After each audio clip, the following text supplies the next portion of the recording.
This is Daniel from Metal Temple, and I'm on call with Mike, Greg, and Gunter from the band Ordinance. Now, your band is fairly new on the metal scene as far as I can tell, so how's about a small introduction? Sure. Yeah. We actually started back in 2010, and that was actually before my time. It actually started out with Greg and Alex. So I don't know, Greg, if you want to talk about the inception of it, go for it, man. I don't know. It's kind of weird because Mike and I were in a band a Yep. long time ago Oh called yeah. Samadhi, and that was a failed project from the start. But we played a lot of songs like Soil Work, and I was a huge, you know, Soil Work fan and In Totally. Flames and things like that. So Alex really wanted to play death metal, and he said, "Hey, you're a really good songwriter. Can you learn to play death metal?" I'm like, "I love death metal sometimes." So um, we just started writing more metal songs with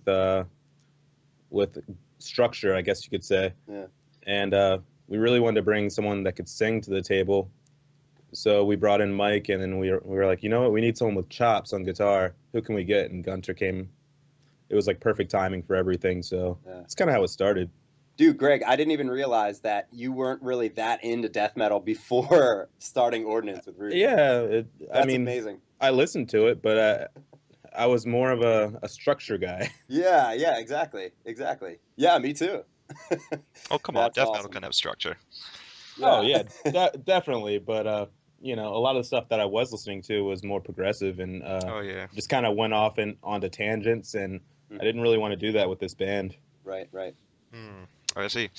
Well, Mike actually approached me a few days ago to review the new album, and I'm quite glad he did because I vaguely remember the name when we spoke last year when his Rest Yeah, Among Ruins album came out. Now, yeah, man. this has obviously been going back quite a while for Ides of March. How far back were ideas being tossed about?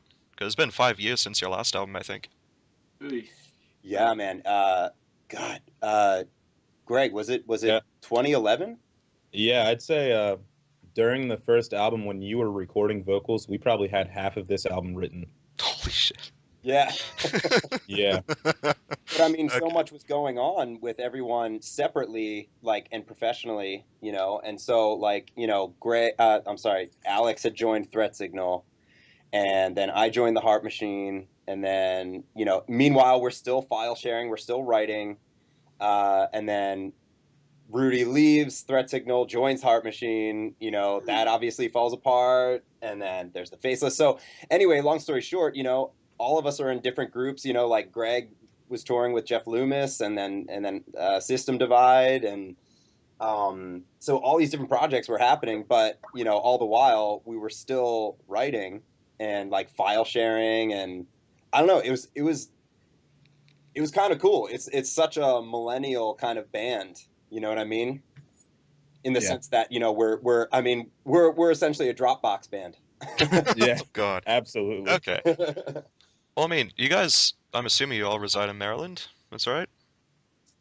I I currently live in Seattle. I Oh, just moved out here 3 years ago.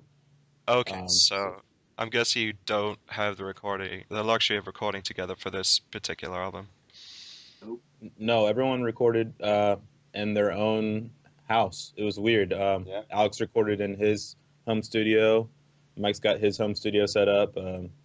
Gunter's got his setup going, and we just kind of all just worked it out and just sent files everywhere, and it worked out. So Oh, yeah. I mean, that kind of seems to be the way a lot of bands are going these days, instead of Yeah. mhm. getting together in a studio. Yeah.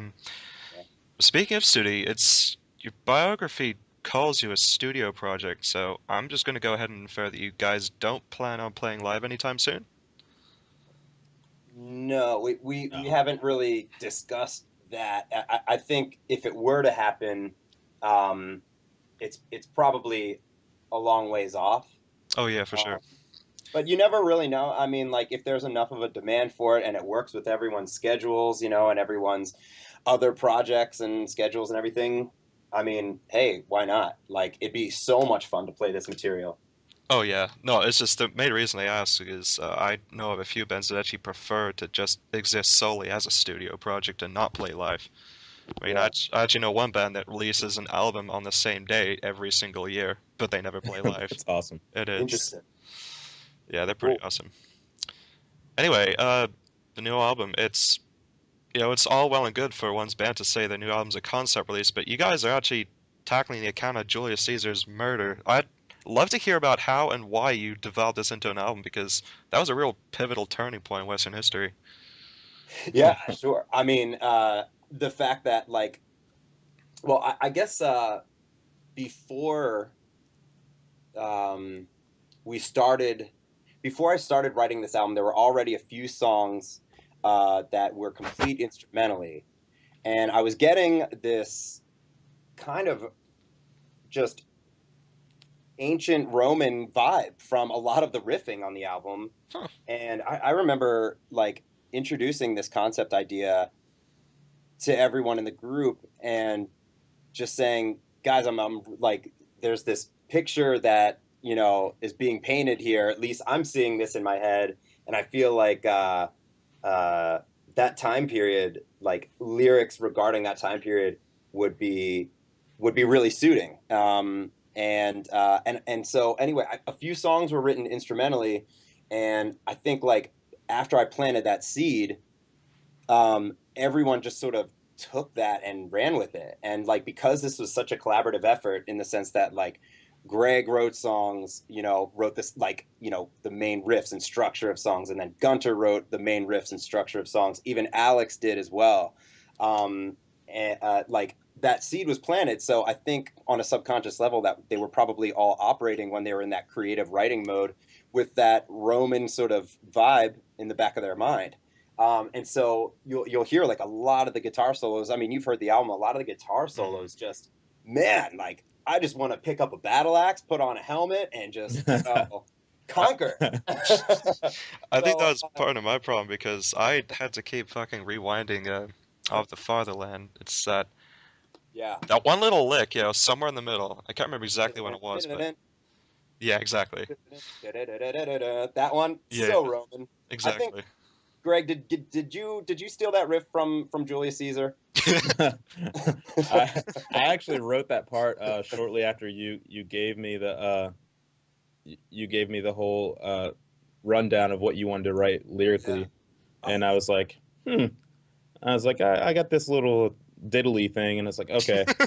And so I had to kind of change around the notes on it to really make it work for the album, because originally I think it was really major and kind of too happy sounding. Still sounds happy, but yeah, there's a lot of things that we had to change. A lot of my riffing had to change to make it fit with the vocals a lot more. And then on this album, we really wanted Mike to just kind of like do his thing. And on the first album, we were a little too controlling of that. So Oh, okay. Yeah. Well, the first album, like, I did that in like what 4 sessions or something like that. yeah, Something like in like I was replacing I replaced someone, and there were a lot of lyrics that were already written, which was totally cool. Each song sort of stood on its own. It wasn't like a full concept like this one in terms of like everything being bound together by one theme, but excuse me. But I contributed lyrics here and there, and melodies. Obviously, they, like Greg said earlier, they wanted someone who could also sing. So I guess I came into the picture and just added some hooks in there, and so like Greg was saying, this album, it was just so much of a collaborative effort, and like we just operate as a group in such a way that everyone can feel comfortable being as creative as they want, and not have to worry about catering to someone's taste or someone else's taste. They can just write what they want, and if we decide as a group that we don't like it, that's fine. It's all like a collective decision. It's all very democratic, and so it was cool writing this album lyrically, because I just got to go crazy with it and, do a lot of research. I was obsessed with the HBO show Rome. And not gonna lie, that was like a huge part of what inspired me, actually having, faces and personality and an aura to the whole story. It's been a story that like has been told a million different ways. And it's one that I've always gravitated to, and thought was fascinating. But after seeing that show, that was something that sort of inspired me to explore the story more in depth and see where everyone was coming from who was involved in the conspiracy and what that ended was up a damn good show. Yeah, it was, right? Yeah. Only lasted 2 seasons. Sons of bitches. Yeah. I'm assuming none of this came from Spartacus. No, I actually never caught that one. Okay, I wouldn't bother.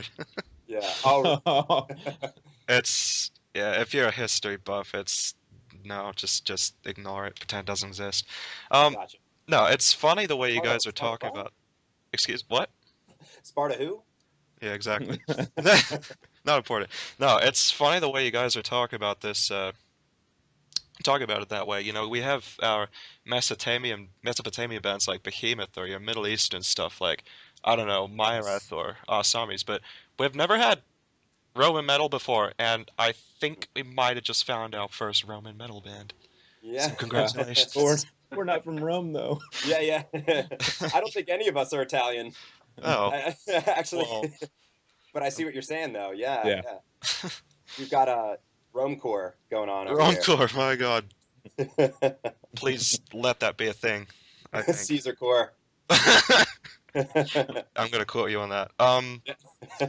Yeah, look, as for the narrative material, I certainly don't claim to be a Roman history buff myself, but some of the subject matter had me a little bit lost. But the album's kind of is the album written in a linear narrative, or is everything just sort of in their own self-contained sort of perspective?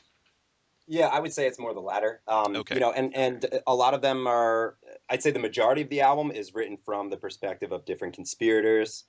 Song, I think it's 9. It's the one called Divine Right. It's like, more than halfway through the album, and that's essentially like the introduction to the conspiracy right there. That's the one that basically just delves into why the Liberatores wanted to overthrow Caesar. He was named dictator of the Roman Republic, and they thought that his power was too strong. And with his plans for governmental and social reform, they thought that he was just going to overthrow the Senate altogether. So Song 9, Divine Right, is kind of like the introduction to the entire concept. But then there are songs in there that also are from perspectives of like Calpurnia, like his wife, and the premonition that she had. Evidently, the premonition that she had like the night prior to the assassination. And so, I had to take some creative liberties there and get into her dream, so to speak. And I that song, Fear of Discovery, is just kind of written from the perspective of her dream state and what she saw in the premonition and all that. And then there are ones like Denarius, I think that's number 6. And that one right there is more just symbolic. If anything, it's because Denarius, that's not the name of a person. That's the name of the first Roman coin that had Caesar's name on it. And so, or Caesar's face, Caesar's profile on it. And so it had Dictator Perpetuo. So I guess that was Dictator in perpetuity on the coin. And that was just sort of like, that song's supposed to be just a symbol that marks the beginning of his dictatorship. And that song he's talking about, it's kind of like his promises of prosperity for everyone who's in the fatherland or who pledges their loyalty to the fatherland, as he called it. That was Rome. That was how he referred to Rome. So it's not like a linear story. It's all of these different perspectives that just sort of give you a full picture of a nice 360 view of the Ides of March, the day itself. Okay. I'm assuming with the title track, which is obviously about the actual assassination itself, in that moment. I thought it was real cool that you decided to tell it from the standpoint of the assassins themselves. Yeah, What made you yeah. decide to do that? Yeah, I mean, it's just such a dark and brutal sounding song, and it was just like it was punishing my ears just listening to it the first time I heard a demo of that song, and I was like, "Oh my God, this song makes me uncomfortable." In what way? Like, you're assassinating my ears right now. I'm gonna have to write this about the assassination itself or Oh something. God. Okay. So honestly, it was just the vibe of that song. And Gunter, you wrote that one, right?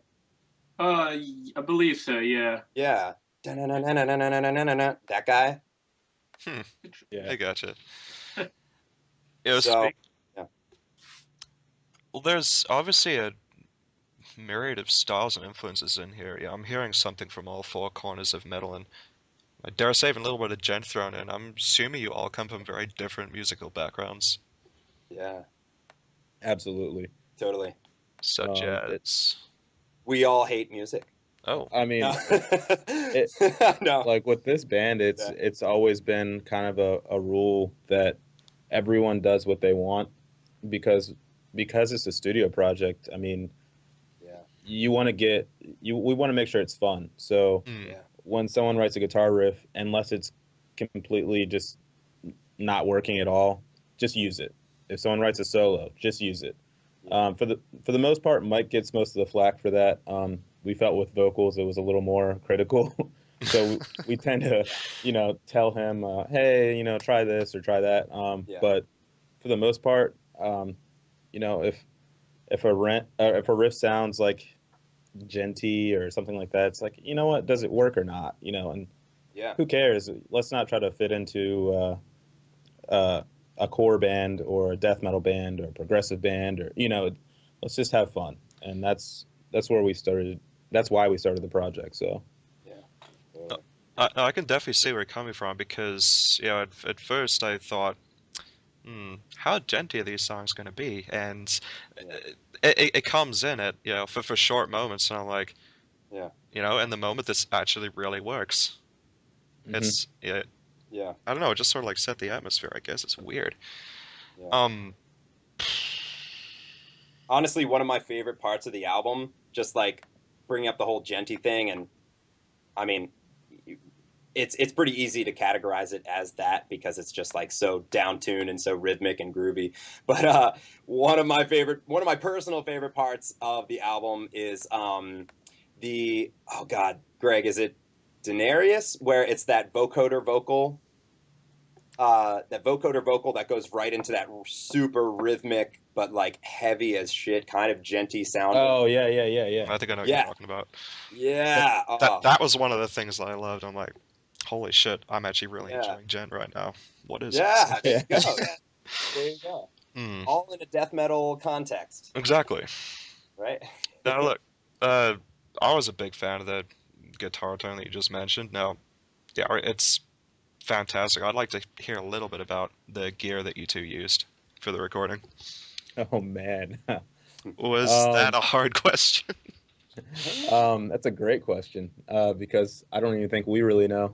Okay. Um, we recorded DIs for the album and sent them out to Eduardo for mixing, and he does reamping for a living. So I think he ended up using I want to say a 5150, but I'm honestly not sure. He did so many different reamps that Yeah, I have no clue, but yeah, um, he always knocks out of the park with reamping stuff. I think he reamps probably 70% of metal's amps nowadays. So yeah, I see. totally.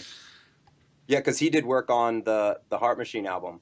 That yeah, he reamped all those guitars and mixed it, right? yep, yeah, Yeah, he he did the mixed it whole out. Yeah, Heart Machine album, so kind of right. And worked then out. he did all the reamping for like the Safety Fire albums and yeah, that dude is just stacked with all different types of amps and mics and Oh, I yeah, see.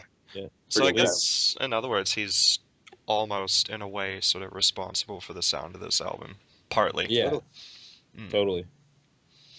All Yeah, right. man. Well, the new album's dropping in a few days, and Yeah.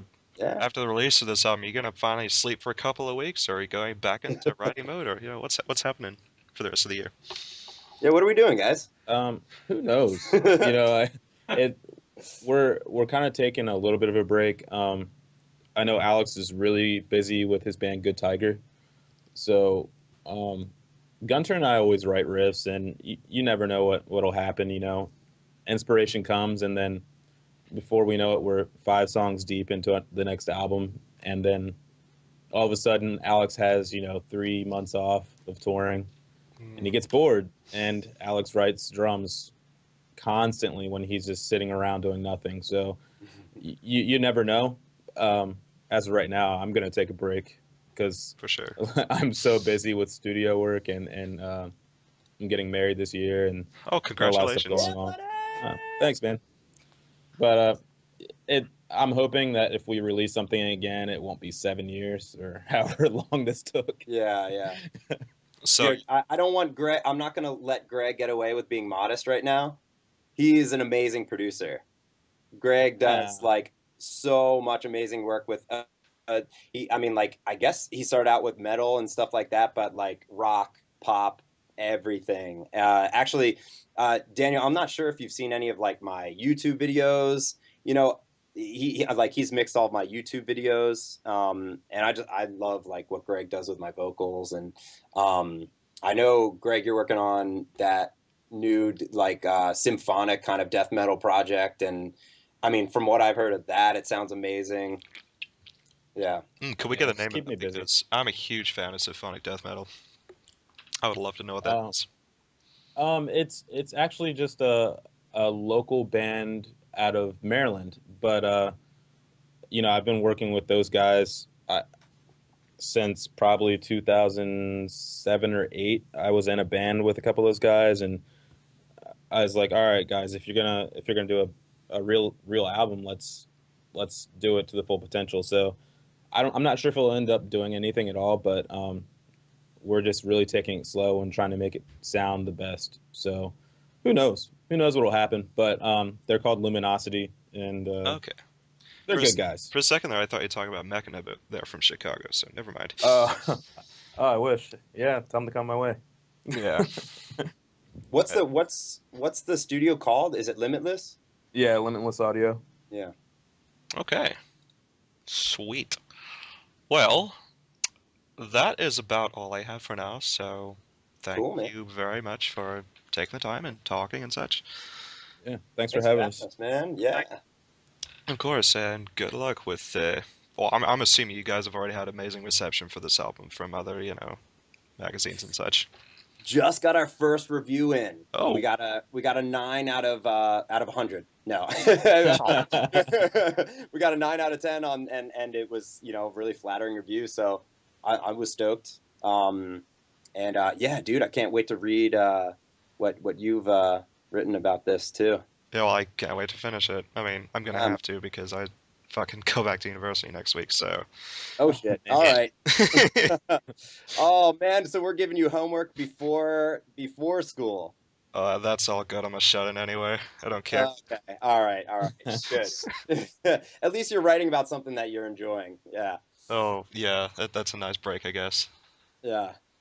Well, cool, man. Dude, thanks so much for having us, man. And again, the album comes out on Friday, and it'll be available on iTunes and Apple Music, Spotify, Amazon.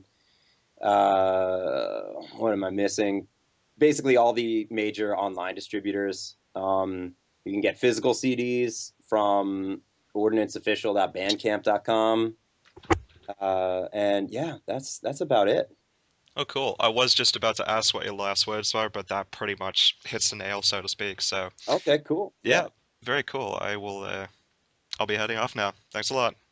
All All right, right. Daniel, take care, buddy. Cheers. Thank you. See ya.